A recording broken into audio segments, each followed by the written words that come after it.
اور یہ کہہ رہے تھے ہمارے پاس دلائل ہیں، وہ سامنے بیٹھ کے بات ہوگی تو انشاءاللہ میں اب نیشنل ٹی وی پہ بیٹھنے کے لیے تیار ہوں. آپ اپنے بورے کھولو اور وہ دلائل لے کے آؤ اور پبلک کو بتاؤ، تاکہ پتہ چلے کہ تمہارے بزرگوں کی کیا اسلام کے لیے خدمات ہیں انورٹڈ کاماز کے اندر. تو یہ ساری گستاخانہ باتیں ڈسکس ہوں گی. کشف المحجوب کے اندر اور تذکرۃ الاولیاء کے اندر جو رسول اللہ کے اوپر جھوٹ باندھا کہ نبی الاسلام کے بارے میں امام حنیفہ کی طرف آپ نے جھوٹ باندھ کے کہا کہ انہوں نے حضور کی قبر سے ہڈیاں سمیٹی ہیں، اتنا گستاخانہ خواب منسوب کیا ہے، اسے شیطانی خواب کہنے کی بجائے تم نے فضیلت امام حنیفہ کی طرف منسوب کی ہے. کہ میں ساری چیزیں ڈسکس کروں گا. تو یہ بالکل دو نمبری کرنی چھوڑ دیں آپ لوگ. آپ کے بزرگوں کی کتابیں بدل گئی ہیں، آپ لوگ مناظروں میں دفاع کرتے رہے ہیں، ان کی ویڈیوز موجود ہیں. خواجہ نے کیا فرمایا؟ سنو کہ میں کون ہوں اور کیا ہوں. محمد الرسول اللہ صلی اللہ علیہ وسلم کے دربار کے کمینے غلاموں میں سے ایک ہوں، کمینے غلاموں میں سے ایک ہوں، کمینے غلاموں میں سے ایک ہوں. آپ لوگ کہاں سے بھاگیں گے؟ یہ سب کچھ اللہ کے فضل سے ہمارے اس پلیٹ فارم کی برکت ہے کہ آج آپ لوگ بیک فوٹ کے اوپر چلے گئے. لیکن یہ بیک فوٹ پہ جانا آپ کو فائدہ مند ثابت نہیں ہوگا. آپ کو اپنے بزرگوں سے بھی اعلان برات کرنا ہوگا جنہوں نے ان تمام گستاخانہ عبارتوں کو اپنے اپنے زمانے کے اندر انڈورس کیا ہوا ہے، باقاعدہ ان کتابوں کی تعریف کی بھی ہے. اور آپ کا عقیدہ ہے کہ آپ کے بزرگ جو ہیں وہ پوری کائنات کو اس طرح اپنی ہتھیلی پہ دیکھ رہے ہوتے ہیں جس طرح رائی کا دانا، اور ان کو یہ پتہ نہیں چلا ان کی کتابوں میں کیا لکھا رہا ہے. ٹھیک ہے، یہ ہوں یا ان کے باقی علماء ہوں، سب کے لیے یہ چیز ہے. اپنے اپنے مسلک کا دفاع کرنے کے لیے اب نیشنل ٹی وی کے اوپر آئیں. الحمدللہ ہماری یہ کامیابی ہے، اور میں یہ کہنے میں کوئی آر محسوس نہیں کروں گا اپنے اسٹوڈنٹس کے لیے کہ وہ حقیقت جسے تم آج اندھیروں میں بھی کہنے سے ڈرتے ہو، دن کے اجالوں میں کہی جائے گی، نیشنل ٹی وی پہ کہی جائے گی. اور وہ ایمان جو تم نے گھر کی خلوتوں میں حاصل کیا، سر عام ندا دی جائے گی. دیکھیں سر عام ندا دی جا رہی ہے کہ ختم نبوت کا مجاہد وہ ہے جو نہ صرف غلام احمد قادیانی دجال کو ایکسپوز کرے گا علمی طور پہ. سب سے زیادہ ویڈیوز میری ہیں اس کے خلاف علمی طور پہ، صرف جذباتی جملے نہیں، بلکہ جس نے غلام احمد قادیانی دجال کو گراؤنڈز پرووائڈ کی ہیں کہ وہ اپنے یہ گستاخانہ عقائد اور نظریات لانچ کر کے امت کی جمعیت کو توڑتا، الحمدللہ وہ بھی سارے ننگے ہوئے ہیں. اور یہی وجہ ہے کہ درجنوں قادیانی ود فیملیز مسلمان ہو چکے ہیں ہمارے پلیٹ فارم کی برکت سے. لیکن چونکہ میں نے چندہ اکٹھا نہیں کرنا ہوتا، نہ ہماری کوئی چندہ بک ہے، نہ کوئی مسجد ہے، نہ کوئی مدرسہ ہے، ہم نمازیں آپ کے پیچھے پڑھتے ہیں، چندے آپ کو دیتے ہیں. یہ کچھ کرنا ہوتا تو میں ساتھ بٹھا کے ویڈیوز بناتا کہ مجھے 2 ختم نبوت کے نام کے اوپر چندہ. اور وہ سارے یہی کہہ رہے تھے کہ انجینئر صاحب بات ہماری یہی اٹکی ہوئی تھی کہ اگر چشتی رسول اللہ معرفت کی بات، تھانوی رسول اللہ معرفت کی بات، شبلی رسول اللہ معرفت کی بات، تو ہمارے بابے نے اگر امتی نبی ہونے کا دعویٰ کر دیا تو اس میں کون سا ایسا مسئلہ ہے؟ وہ یہ پلی لیتے تھے. اور دیکھیں جو روحانی خزائن ہے اس کے لکھے ہوئے، اس میں باقاعدہ اس نے کہا ہے کہ میں رسول اللہ کو ہی خاتم النبیین مانتا ہوں. اس غلام قادیانی دجال نے لکھا ہے میں جو امتی نبی ہونے کا دعویٰ کر رہا ہوں تو اس بنیاد پہ کر رہا ہوں کہ میں ان کی لیگیسی آگے لے کے چل رہا ہوں، ورنہ خاتم النبیین نبی الاسلام کی مبارک ذات ہے. اس دجال نے تو یہ کہا، اور یہ جن بزرگوں کو مان رہے ہیں وہ تو ڈائریکٹ کہہ رہے ہیں کہ میں ہی محمد ہوں، میں ہی عیسیٰ ہوں، میں ہی ابراہیم ہوں، اور میرا جھنڈا محمد کے جھنڈے سے بھی بڑا ہوگا، اور قیامت والے دن محمد اور تمام انبیاء میرے جھنڈے کے نیچے ہوں گے. اور مفتی حنیف قریشی صاحب جو ہیں اس کا دفاع کر رہے ہیں اور سامنے بیٹھے ہوئے سبحان اللہ پڑھ رہے ہیں اینکر صاحب. اس کے علاوہ اور بہت ساری جو ہے نا وہ تعویلات ہیں. مثلا یہ جو مرزا صاحب جو ہے نا اپنی انہوں نے بنائے ہوئے لوگوں کو کہتے ہیں کہ میرا جھنڈا لوائی اعظم من لوائی محمد، میرا جھنڈا محمد صلی اللہ علیہ وسلم کے جھنڈے سے بڑا ہے. ٹھیک ہے، اب اصل میں یہاں یہ بیٹ پہ نہیں جا رہے کہ یہ صوفیاء ایک ٹرم کے تحت یہ لفظ بول رہے ہیں. ٹرم کیا ہے؟ وحدت الوجود. یہ خاص کیفیت ہے، جذب کی خاص کیفیت ہے، یہ کوئی عام بات نہیں ہے. اب میں اس کی تعویل کر رہا ہوں جو ہے نا لوائی اعظم من لوائی، میرا جھنڈا محمد کے جھنڈے سے بڑا ہے. صوفیاء یہ کہتے ہیں کہ یہ جس طرح حضرت موسیٰ علیہ السلام طور پہ گئے تو وہاں درخت میں سے آواز آئی انی انا اللہ رب العالمین، تو اللہ تعالیٰ بوٹے سے بول سکتا ہے، زبان ولی سے نہیں بول سکتا. تو اب یہ زبان بایزید کی نہیں تھی، زبان ان کی یہ کلام رائی ہو رہا ہے، اور وہ کہہ رہے ہیں میرا جھنڈا محمد کے جھنڈے سے بڑا. اور آج کہہ رہے ہیں ہم دفاع بھی نہیں کرتے. تو اللہ کا شکر ہے آپ کو یہ آپ کی اپنی ویڈیوز ہانٹ کریں گی. تو میں بالکل تیار ہوں. یہ ویڈیو میں نے اسی لیے بنائی تاکہ میں پیپر بھی آؤٹ کر دوں. کوئی یہ نہ کہ مجھے تیاری کا موقع نہیں ملا. میں نے جو کارڈ شو کرنے ہیں وہ میں نے آپ کے سامنے شو کر دی ہے. آپ نے جو کارڈ شو کرنے ہیں وہ مجھے پتا بھی نہیں. یہ کہتے تھے نا کہ جی ہم جب سامنے بیٹھیں گے تو انجینئر صاحب جب سامنے بیٹھیں گے تو اپنے دلائل ہم سامنے رکھنے میں کامیاب ہو جائیں گے. ابھی ہم نے چھپا کے رکھے ہوئے ہیں. لاؤ بھائی جو چھپا کے رکھے ہوئے ہیں. تمہارے پاس کچھ بھی نہیں ہے. جو تمہارے لولے لنگڑے دلائل تھے وہ میں نے ایکسپوز کر دیے.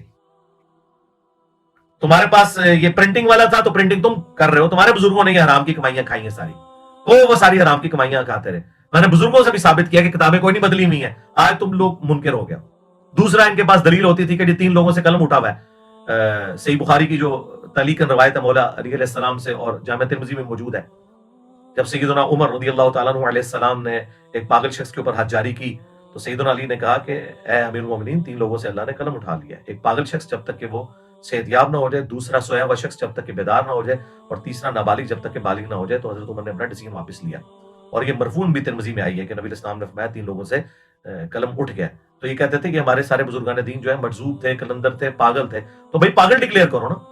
اور یہ پاگل کی شتیہات کی پلی بھی مفتی صاحب آپ کو پتہ ہے ان ٹرمز کا تصوف کی، ٹھیک ہے، مجھے بھی پتہ ہے اور آپ کو بھی پتہ ہے، یہ تصوف کی ٹرمنالوجی ساری کی ساری یہ شتیہات والی جو 2 نمبریاں ہیں یہ ہوتی تھیں اللہ کے لیے۔ آپ نے ہمیں سکھایا تھا با خدا دیوانہ باش با محمد ہوشیار، دیوانگی آپ نے اللہ کے لیے کرنی ہے، محمد کے لیے کی تو فارغ ہو جاؤ گے۔ اور میں نے جتنی باتیں بتائی ہیں یہ رسول اللہ کی شان میں گستاخیاں ہیں، یہ شتیہات کی اس کیٹیگری میں نہیں آتی ہیں، یہ رسول اللہ کی شان میں گستاخیاں ہیں آپ کے بزرگوں کی، لہٰذا آپ شتیہات کی پلی نہیں لے سکتے، یا ان بزرگوں کو پاگل ڈکلیئر کرو، بزرگ بنانا ان کو چھوڑ دو۔ اور تیسری ان کے پاس دلیل تھی وہ مسلم شریف میں ایک حدیث ہے کہ وہ ایک شخص کی سواری گم گئی، نبی علیہ السلام نے مثال بیان کی کہ جو توبہ کرنے والے شخص کے عمل سے جو اللہ تعالیٰ کو خوشی ہوتی ہے اس کی مثال اس شخص کی مانند ہے کہ جس کا ساز و سامان سارا ایک اونٹ کے اوپر لدا ہوا ہو اور اچانک اس کی سواری غائب ہو جائے اور وہ اپنی موت کا انتظار کرنا شروع کر دے، اور پھر تھوڑی دیر بعد وہ سواری آ جائے اور اس کی خوشی کی انتہا نہ رہے اور اس کی زبان لڑکھڑا جائے، اور کہنا اس نے یہ تھا کہ اے اللہ میں تیرا بندہ تو میرا رب، اس کی زبان سے نکل گیا اے اللہ تو میرا بندہ میں تیرا رب۔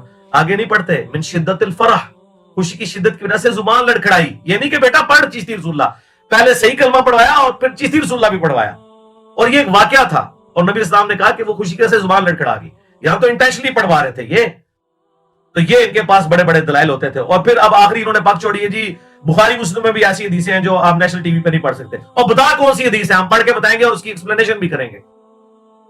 سب سے بڑی ان کے پاس دلیل تھی جی بخاری میں لکھا ہوا ہے کہ نبی علیہ السلام نے خودکشی کی کوشش کی، تو یہ ایک گستاخانہ بات ہے جو کسی زمانے میں نے بھی یہ بات کی تھی اور میں نے کلیئر کیا تھا کہ یہ اس کی سند متصل نہیں ہے، یہ حدیث نہیں ہے، قول کے طور پر ابن شہاب زہری کا قول نقل کیا امام بخاری نے فیما بلغنا، انہوں نے کہا اس میں یہ بات پہنچی ہے، اور بغیر سند کے تو امام بخاری کا بھی دعویٰ نہیں کہ جو کچھ بخاری میں بغیر سند کے جو چند ایک اقوال ہیں وہ درست ہوں گے۔ پھر بھی ہم نے کہا تھا اگر تم نے اس کو صحیح بھی کہہ کے امام بخاری کے اوپر چڑھائی کرنی ہے تو ہم قرآن سے تمہیں پیش کرتے ہیں۔ اللہ تعالیٰ نے فرمایا کہ بے شک اس عورت نے یوسف کا قصد کیا، یوسف بھی قصد کر لیتا اگر اپنے رب کی برہان نہ دیکھتا، تو یہ تو قرآن میں بھی لکھا ہوا ہے، تو بخاری میں لکھا ہوا ہے اگر کہ نبی علیہ السلام بھی خودکشی کر لیتے اگر جبرائیل علیہ السلام کو سامنے نہ دیکھتے۔ جبرائیل علیہ السلام کو اللہ تعالیٰ نے بھیجا اور انہوں نے نبی علیہ السلام کو تسلی دی، کیونکہ وہی میں جو فترت کا پیریڈ آ گیا تھا، جو ڈیلے ہو رہی تھی، نبی علیہ السلام اس کی وجہ سے جو ہے وہ غمگین ہوئے تھے، تو پھر وہ آیات نازل ہوئی وَالضُّحَىٰ وَاللَّيْلِ إِذَا سَجَىٰ، اور نبی علیہ السلام کو تسلی دی گئی۔ تو یہ الحمدللہ فٹ ان قرآن میں بیٹھتا ہے۔ اس کے علاوہ بھی جتنی باتیں ہیں تم بخاری مسلم سے لے کے آؤ اور باقی کتابوں سے لاؤ گے وہ ایسی جعلی روایتیں ہیں، اور یہ اپنے بزرگوں کو بچانے کے لیے دیکھیں اس ویڈیو میں یہ کہہ رہا ہے تمہاری حدیث کی کتابوں میں یہ لکھا ہوا ہے۔ پہلے میرا رسالہ پڑھو جو میں نے تمہیں رگڑا دیا ہوئے صحیح کر نہیں پڑھا ہے تم نے۔ چلو آج اسی پہ فیصلہ کر، میں لے آؤں صوفیہ کی کتاب جس میں حلول کا وہ یار ایک سیکنڈ، یہی بات ہے مرزا والی روح ہے جس میں پھر آ گئی ہے، وہ بھی اسی طرح کہتے ہو فلانے صوفی کی کتاب۔ اب جس طرح تمہاری حدیث کی کتابوں میں ساری حدیث کی چیزیں قابل قبول نہیں ہیں، وہاں کہتے ہو جی یہ موضوع ہے، یہ فلانی ہے فلانی ہے، تو ایک صوفی کی کتاب اٹھا کے ہمارے مسلک میں ڈالو گے تم لوگ۔ یعنی حدیث کی کتابیں ہماری ہیں اور بزرگوں کی کتابیں ان کی ہیں، تو یہ بزرگ تمہیں مبارک ہوں جنہوں نے ختم نبوت کے اوپر ڈاکہ مارنے کی کوشش کی اور اللہ نے اپنا مجاہد بھیجا جس کا ایک نعرہ تم سب کو لے گئے، میرا ویسا ہر کوئی نہیں، تیرے بابے تھے شاہی کوئی نہیں، ہر وہ بابا جو رسول اللہ کے مقابلے پہ کھڑا ہوا ہے جی بابوں کی گستاخی کر رہے ہیں، اور تم لوگ وہ جعلی بات کرتے تھے کہ بڑے سے بڑا غوث قطب ابدال ہو کسی صحابی کے گھوڑے کے قدموں کی خاک کے برابر نہیں ہے۔ اس وقت نہیں تھے بزرگوں کی توہین ہو رہی ہوتی، تم تو کہتے تھے کہ صحابی کے گھوڑے کی قدموں کی خاک جیسا ہے ہی کوئی نہیں، غوث قطب ابدال تے شاہی کوئی نہیں، اور میرا نعرہ تو بڑا سافٹ ہے، میں تو کہتا ہوں نبی کے جیسا ہے ہی کوئی نہیں، بابے تے شاہی کوئی نہیں۔ تم تو جانوروں سے بدتر کہتے تھے ان بابوں کو، اس وقت نہیں تھی شرم آتی، آج میں نے اس سے سافٹ جملہ بولا تھا کہتے بزرگوں کو کہتا ہے، تو اللہ کا شکر ہے میں نے یہ اپنا نعرہ بھی ثابت کر دیا اللہ کے فضل سے۔ مجھ سے بڑا کون صوفی رہا ہوا ہے، اللہ معاف کرے۔ اللہ تعالیٰ نے جس طرح خالد بن ولید کو ان مشرکین عرب سے اٹھا کے رومنز اور پرشینز کے اوپر مسلط کر دیا نا، اللہ تعالیٰ نے بھی مجھے ان صوفیاء میں سے اٹھا کے تم پہ مسلط کر دیا۔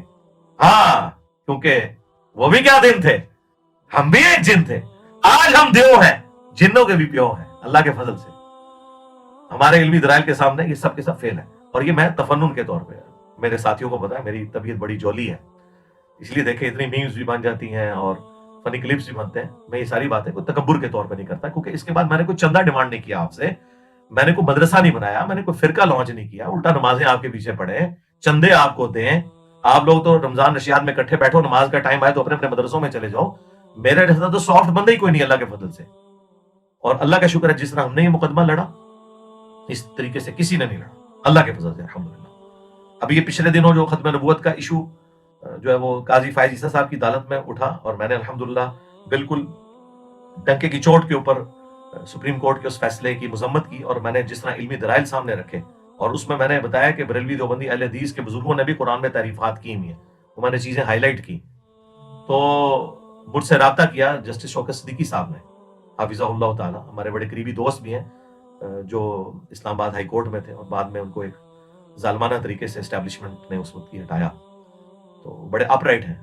تو وہ اس کیس میں مسلمانوں کی طرف سے قادیانوں کے خلاف وکیل ہیں, چونکہ ختم نبوت کے حوالے سے ان کی بڑی کنٹریبیوشنز ہیں, انہوں نے کافی فیصلے دیے ہیں. تو انہوں نے باقاعدہ خود مجھ سے رابطہ کیا, پھر میں نے واٹس ایپ پہ ان سے بات کی, اور انہوں نے کہا کہ انجینئر صاحب اب یہ موقع نہیں ہے کہ آپ بریلوی دیوبندی اہل حدیث کی جو تعریفات ہیں قرآن کی ان کو ہائی لائٹ کریں, کیونکہ اس سے ہمارا ختم نبوت کا مقدمہ جو ہے یعنی کہ اینٹی قادیانی مقدمہ وہ کمزور ہوگا. تو فی الوقت آپ اس حوالے سے سپریم کورٹ میں اپنا جواب نہ جمع کروائیں, اگر آپ نے جمع کروانا ہے تو صرف قادیانیوں کے حوالے سے کروائیں.